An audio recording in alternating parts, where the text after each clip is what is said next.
سب سے پہلے تو میں یہ کہنا چاہوں گی کہ اپنے بچوں کو یہ فلم ضرور دکھائیں۔ کبھی کبھی انسان کی زندگی میں ایسا مقام آتا ہے کہ اس کے لیے دنیا میں سب کچھ ختم ہو جاتا ہے اور کوئی امید کی کرن نظر نہیں آتی، اور پھر اس کے اندر قدرت کی عنایت کی گئی وہ صلاحیتیں کام کرنے لگتی ہیں جو اسے ان مشکلات سے لڑنے اور زندگی میں دوبارہ واپس آنے میں مدد دیتی ہیں۔ کاسٹ اوے ایک ایسی فلم ہے جو انسان کے اندر کی طاقت اور عزم کو اجاگر کرتی ہے۔ یہ فلم نہ صرف تفریح فراہم کرتی ہے بلکہ انسان کی زندگی کی اصل حقیقتوں کو بھی پیش کرتی ہے۔ اس میں دکھایا گیا ہے کہ چاہے حالات کتنے ہی سخت ہوں، انسان میں خود پر یقین اور ارادے کی طاقت ہوتی ہے کہ وہ ان مشکلات کا مقابلہ کرے اور جیتے۔ ٹام ہینکس کی شاندار اداکاری اور رابرٹ زیمیکس کی ہدایت کاری نے اس فلم کو ایک کلاسک ڈرامہ بنا دیا جو آج بھی دیکھنے والوں کو متاثر کرتا ہے۔ سال 2000 میں فلم کاسٹ اوے ریلیز ہوئی۔ ایک ہالی ووڈ ڈرامہ ہے جس کی ہدایت کاری رابرٹ زیمیکس نے کی اور اس میں مرکزی کردار ٹام ہینکس نے ادا کیا۔ یہ فلم ایک انسان کے اکیلے رہ جانے کی کہانی پر مبنی ہے جو ایک پرواز کے حادثے کے بعد ایک بے آباد جزیرے پر پھنس جاتا ہے اور اپنی بقا کے لیے جدوجہد کرتا ہے۔ فلم کا مرکزی خیال انسان کی جدوجہد، تنہائی، امید اور بقا پر ہے۔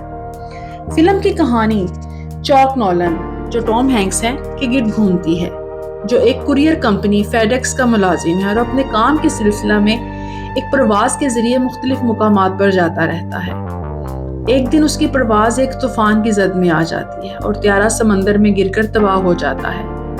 چاک اکیلا جزیرے پر زندہ بچتا ہے لیکن اس کے پاس کوئی مدد نہیں ہوتی اور وہ بے آباد جزیرے پر پھنس جاتا ہے۔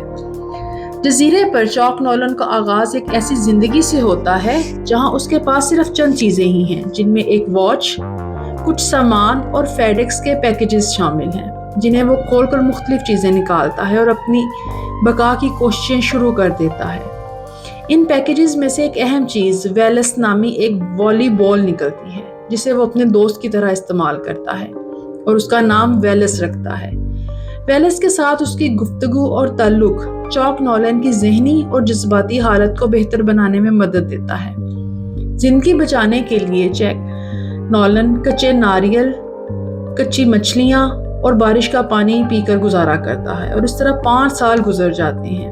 ایک دن اسے اپنے تباہ شدہ جہاز کا لوہے کی چادر کا ٹکڑا ملتا ہے جو اس میں جزیرے سے نکلنے کے لیے ایک امید پیدا کرتا ہے۔ نولن درخت کے تنوں سے اور لوہے کی چادر سے ایک ناؤ بناتا ہے اور کئی سال بعد اس جزیرے کو الوداع کہہ دیتا ہے۔ کئی دن تک سمندر کی لہروں پر بھوکے پیاسے نڈھال رہنے کے بعد آخرکار ایک کارگو جہاز کی اس پر نظر پڑتی ہے۔ نولن کی کہانی اس کی بقا کی جدوجہد پر مبنی ہے۔ وہ نہ صرف جسمانی طور پر بلکہ ذہنی طور پر بھی جنگ لڑتا ہے۔ اس دوران اس کی جسمانی حالت میں نقصان ہوتا ہے لیکن ذہنی حالت میں مزید مشکلات آتی ہیں، جیسے کہ تنہائی، بے یقینی اور مایوسی۔ چاک انسانیت کے ساتھ تعلق قائم رکھنے کی کوششیں اور اپنے اندر کی امید کو زندہ رکھنا اس کا زندہ رہنے کی وجہ بنتا ہے۔ فلم کاسٹ اوے انسانی جذبے، امید اور بقا کی ایک طاقتور تصویر پیش کرتی ہے۔ یہ فلم دکھاتی ہے کہ انسان کس طرح اپنے عقل، قوت ارادی اور فطری وسائل کا استعمال کرتے ہوئے مشکل حالات میں بھی زندہ رہنے کی کوشش کرتا ہے۔ چاک کی بقا کی جدوجہد ایک غیر معمولی کہانی ہے جس میں انسان کے اندر طاقت، حوصلہ اور عزم کو دکھایا گیا ہے۔ فلم کے آخر میں چاک ایک طویل عرصے بعد جزیرے سے نکلنے میں جب کامیاب ہوتا ہے اور واپس اپنے وطن واپس آتا ہے، لیکن اس کا ماضی اور جزیرے کی زندگی اسے مکمل طور پر بدل چکی ہوتی ہے۔ اس کے دوست اور خاندان کے افراد اسے مردہ سمجھ چکے ہوتے ہیں، اس کی ذاتی زندگی میں بھی تبدیلیاں آ چکی ہوتی ہیں اور وہ اپنے ماضی کے تعلقات کو دوبارہ قائم کرنے کی کوششوں میں لگ جاتا ہے۔ اس لیے اس فلم کو ضرور دیکھیے گا اور اپنا تبصرہ بھی دیجیے گا۔ اور آخر میں ضرور بتاؤں کہ یہ فلم آسکر سمیت بہت سے ایوارڈز کے لیے نامزدگی کی گئی تھی۔ چینل کو سبسکرائب کرنا مت بھولیے گا۔ شکریہ۔